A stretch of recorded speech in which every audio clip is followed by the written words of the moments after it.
Dilek Tuna and you're watching A News. Let's take a look at the top stories for the hour. Russia used the powerful hypersonic Oreshnik ballistic missile during a mass attack on Kyiv. A powerful bomb has exploded near a railway track in southwest Pakistan, killing and injuring dozens.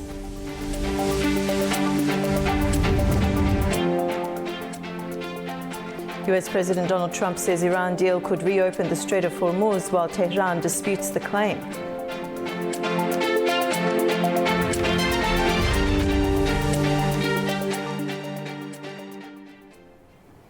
Ukraine's capital Kyiv has been hit by massive high-intensity coordinated aerial assault, leaving several dead, dozens injured and causing extensive damage to residential quarters and civilian infrastructure. Explosions reverberated through Kyiv just after 1 a.m. local time on Sunday, following urgent warnings from Ukraine's Air Force and international diplomatic missions that a major coordinated strike was imminent. As air defense systems engaged targets across the capital, residents sought shelter from incoming fire. Shortly after the initial waves, Ukrainian President Volodymyr Zelensky delivered a public address detailing the staggering scale of the bombardment and renewing calls for advanced international military support.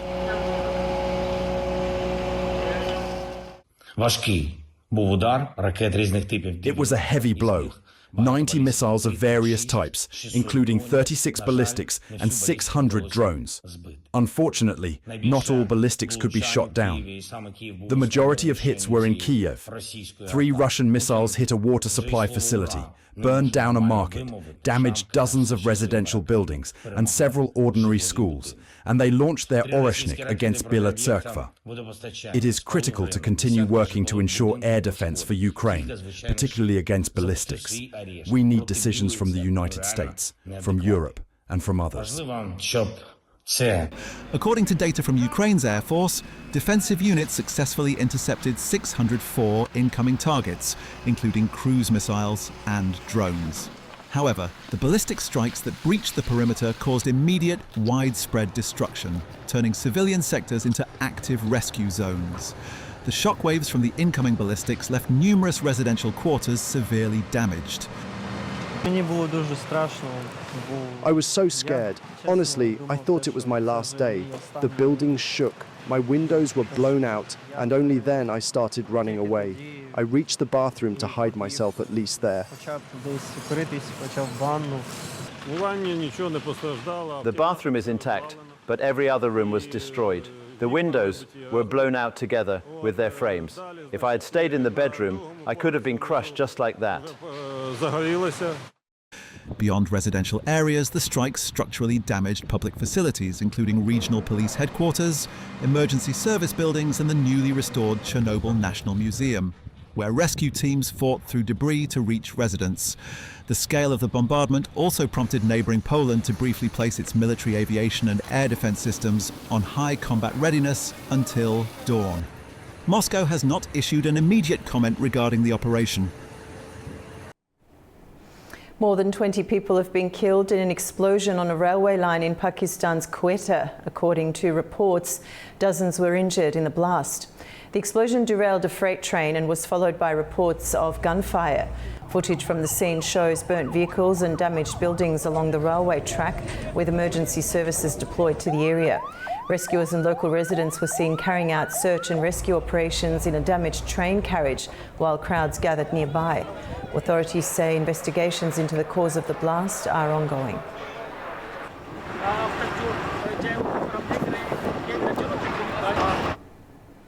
A gunman is dead after opening fire near a White House checkpoint on Saturday evening.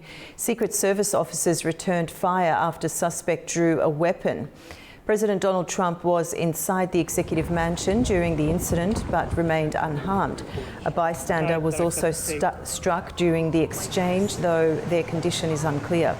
Authorities state the suspect had a prior stay-away order, marking the second major security breach near the president in less than a month. After months of conflict and disruption to global energy markets, the United States and Iran now appear to be moving closer to a possible diplomatic breakthrough. with mediation efforts intensifying and negotiations focused on ending the war and reopening the Strait of Hormuz. Here's more on the story. And he's fantastic. US President Donald Trump said on Saturday that Washington and Tehran are close to a preliminary peace agreement that could reopen the Strait of Hormuz. In a post on social media on Saturday, Trump said a memorandum of understanding had been largely negotiated, adding that final details would be announced soon. According to US outlet Axios, the proposed agreement would reopen the strait with no tolls during a 60-day extension of the ceasefire. In return, Iran would be allowed to resume oil exports more freely, while the United States would ease some sanctions and lift restrictions on Iranian ports. The report also says Iran would commit to not pursuing nuclear weapons and begin negotiations on limiting its uranium enrichment program and removing its stockpile of highly enriched uranium. The New York Times reported on Saturday that Tehran had shown an apparent willingness to give up that stockpile, although details would be discussed in later talks. However, Iranian outlet Fars reported on Sunday that Tehran would continue managing the strait and described Trump's comments as inconsistent with the reality of the talks. Iran has repeatedly denied seeking nuclear weapons, insisting its nuclear activities are for civilian purposes.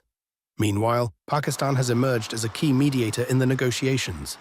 Pakistan's army chief, General Asim Munir, held talks in Tehran on Saturday with senior Iranian officials, including President Masoud Pezeshkian, Foreign Minister Abbas Araghchi, and Parliament Speaker Mohammad Bakr Kalibaf.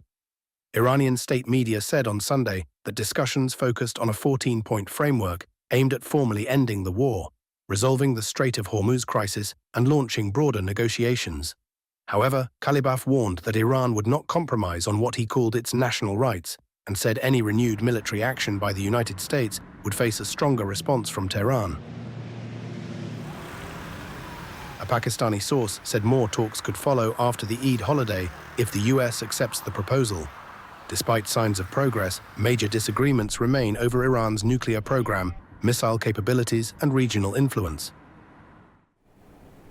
In a separate move, Pakistan's Prime Minister Shehbaz Sharif lauded US President Donald Trump's extraordinary efforts to pursue peace after Trump's call with leaders from Saudi Arabia, Qatar, the United Arab Emirates, Jordan, Egypt, Turkey and Pakistan, adding that Pakistan will continue its peace efforts with utmost sincerity and they hope to host the next round of talks very soon.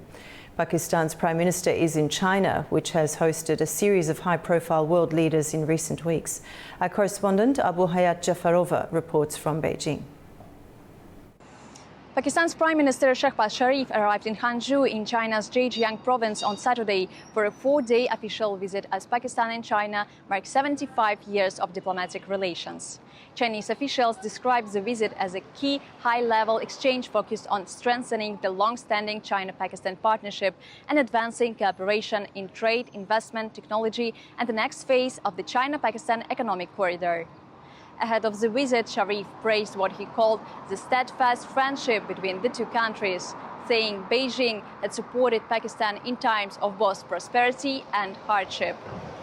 Chinese officials, meanwhile, said China-Pakistan economic corridor projects had helped expand Pakistan's energy sector, infrastructure, and regional connectivity. Analysts also view the visit as strategically significant amid shifting regional and global dynamics. The visit, which runs through May 26, includes meetings with Chinese President Xi Jinping and Premier Li Qiang, with discussions focused on bilateral relations, economic cooperation, and broader regional issues. Earlier this month, Beijing hosted high-profile visits by Russian President Vladimir Putin and Donald Trump, with discussions centered on trade, security, energy, and broader geopolitical issues. Now, visit by Pakistani Prime Minister Shehbaz Sharif adds to a growing wave of high-level diplomacy in the Chinese capital. Abu Hayat Jafarova, A News, Beijing, China. US Secretary of State Marco Rubio held talks with India's External Affairs Minister Subrahmanyam Jaishankar in New Delhi on May the 24th. The trip is aimed at reinforcing a partnership weakened by President Donald Trump's tariff policies and Washington's renewed engagement with Pakistan and China. Talks involving Marco Rubio in India are expected to focus on cooperation in trade, energy and defence. The four-day visit will also include stops in Agra and Jaipur. I think some people use that terminology. The Ebola outbreak in the Eastern Democratic Republic of Congo is raising growing international concern as health officials warn that containing the virus is becoming increasingly challenging. The World Health Organization has upgraded the public health risk posed by the latest Ebola outbreak in the Democratic Republic of Congo from high to very high at the national level. Health officials say the outbreak, linked to the rare Bundibugyo strain of the virus, continues to spread in eastern Congo, where conflict, displacement and weak infrastructure are complicating containment efforts. According to the WHO, there are now more than 80 confirmed Ebola cases, including several deaths, alongside hundreds of suspected infections and fatalities still under investigation. The Bundibugyo strain currently has no approved vaccine or specific treatment. The United Nations has now allocated up to $60 million in emergency funding to support the response across the region. Officials say the crisis requires more than medical treatment alone, warning that transport, food supplies and humanitarian access are all critical to containing the outbreak.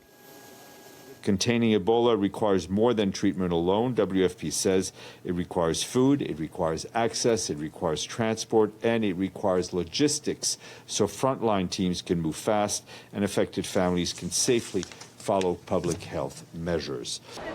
The outbreak is also beginning to affect daily life and livelihoods in border communities.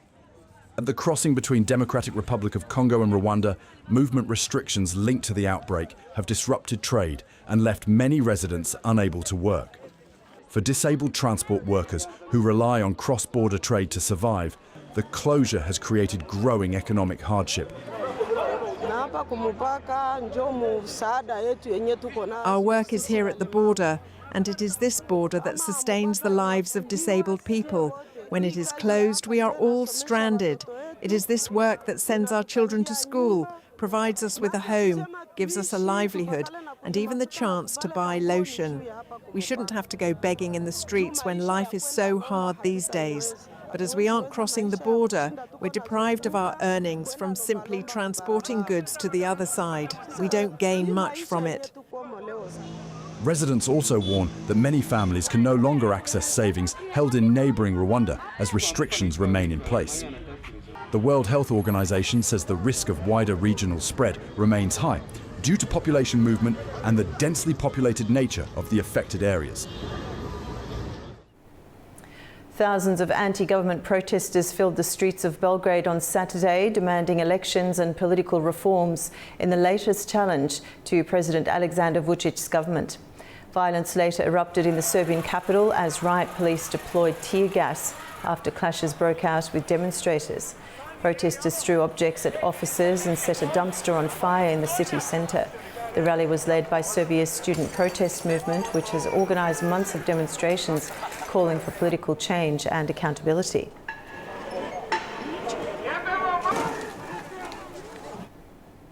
Romanian director Cristian Mungiu has won the Cannes Film Festival prestigious Palme d'Or for his drama Fjord. The film explores the cultural clash of a religious family relocating to Norway. This marks Romanian director's second top prize at the festival. Andrei Zviagintsev, Miniature, secured the runner-up grand prize. The Best Director award was shared between Paweł Pawłowski for his drama Fatherland and Spanish duo Los Jarvis for their 1930s Civil War epic The Black Ball.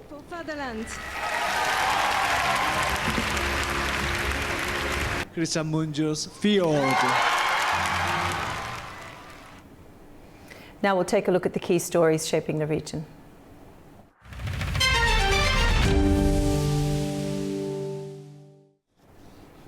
United Nations Deputy Secretary General Amina Mohammed visited the Asan Service Centre in Azerbaijan and was briefed on the country's public service and social innovation model.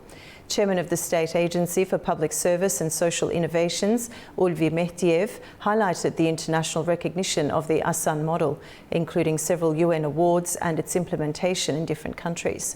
Officials also emphasised the cooperation agreement between Azerbaijan and the UN aimed at promoting the Asan service model. During the visit, Amina Mohammed also toured the Innoland Incubation Centre, Mobile Asan Service and the Abad Public Legal Entity. Has a framework for sustainable development, and Goal 16 is about strong institutions. And what this provides is a one-stop service for those institutions to help citizens. So you see here a demonstration of the social contract between government and the citizens, and providing a space to come and access what your basic rights are, to an ID card, to pensions, to a lot of the services that we saw here.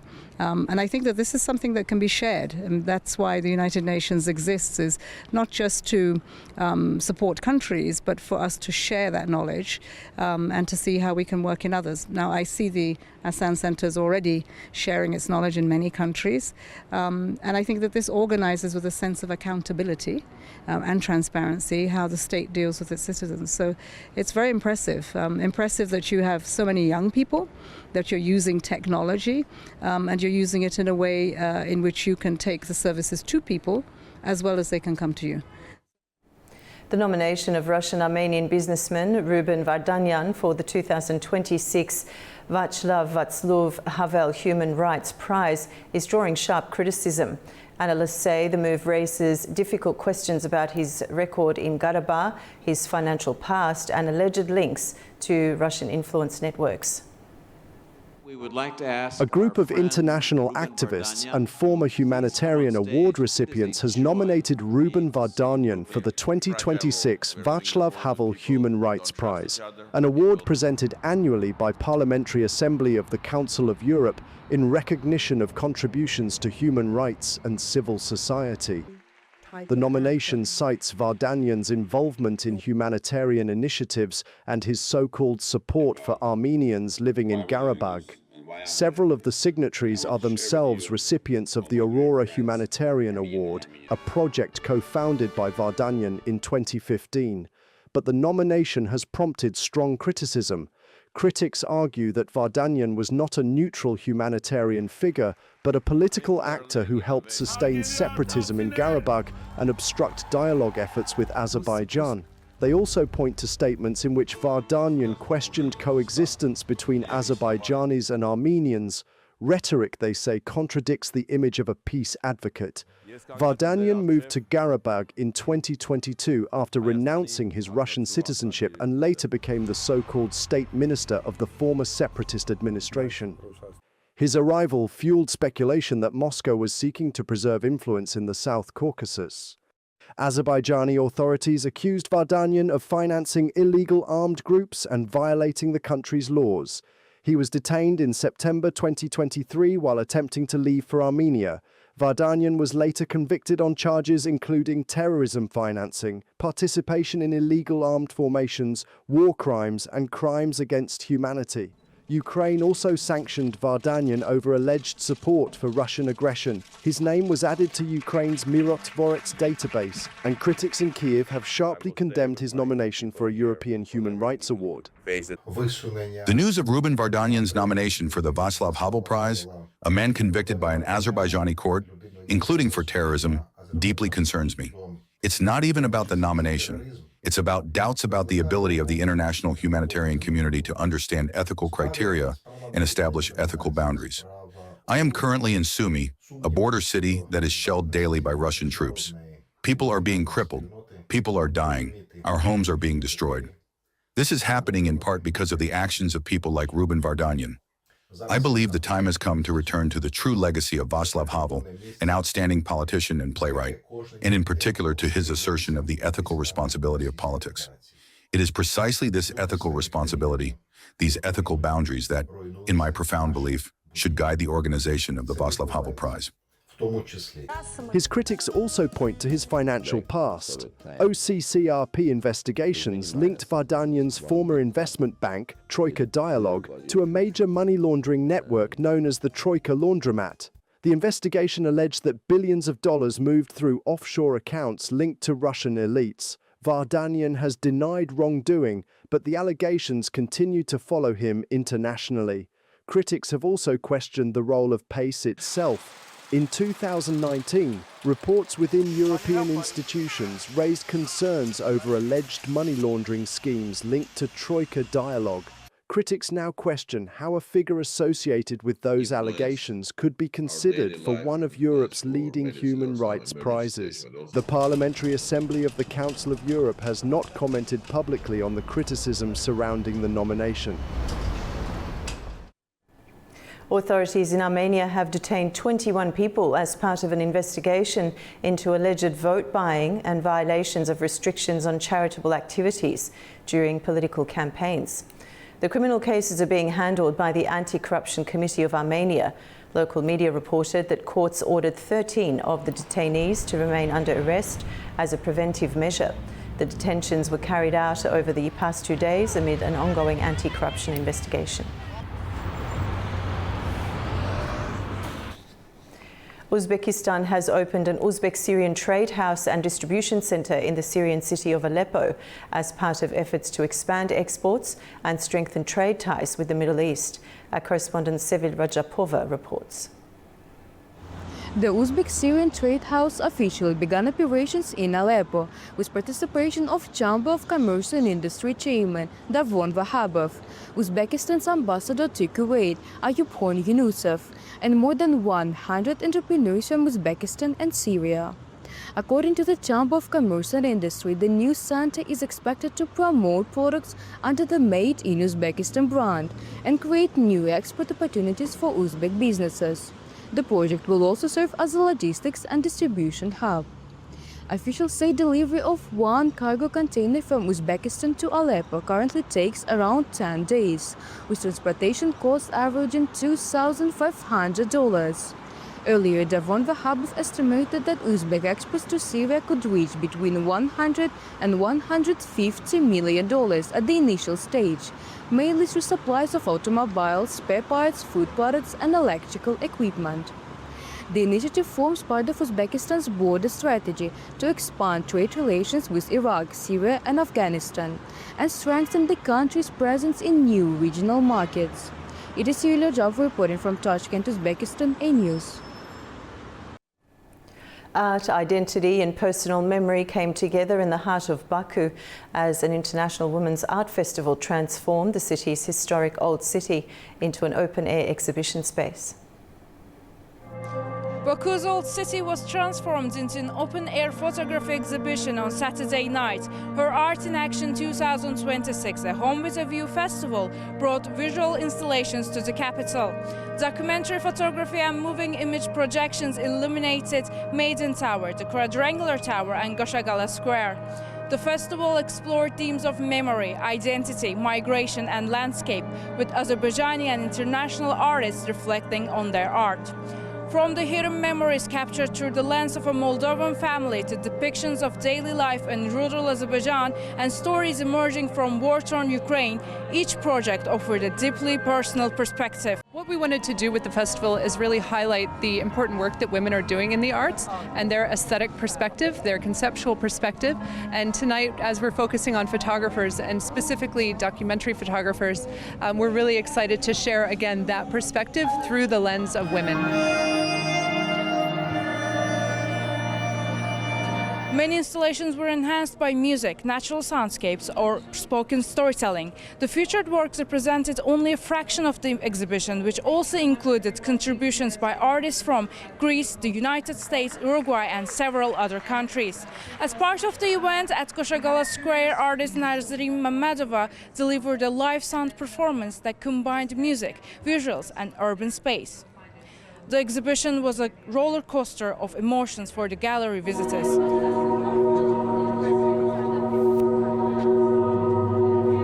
The sound part acts as, let's say, an instrument for people to dive deeper into the scenery or scenes that are showcased and in this presentation, in the slideshow.